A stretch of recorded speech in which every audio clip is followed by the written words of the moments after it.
Assalamualaikum warahmatullahi wabarakatuh.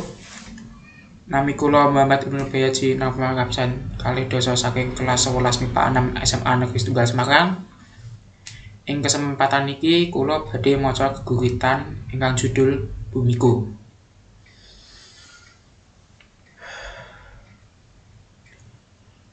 Bumi iki isih lara.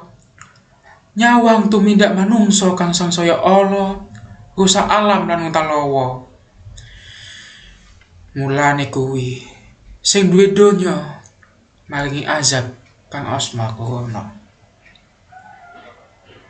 Corona asmane paru lan ambekan sing dirusakake.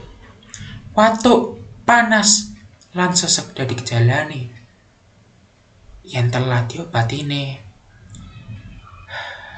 sedo dadi ganjarane. Sakabehane wis dilakoni. Sekolah, kantor, kabeh padha prei. Nganti ana isolasi mandiri. Nanging kaya ta apa larane ati iki. Ora mari, malah akeh sing mati.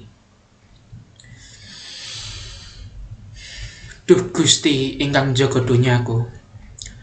Aku sadar salah lan dosaku. Nanging aku nyuwun panuwunmu.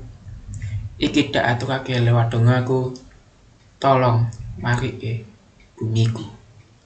Matur nuwun.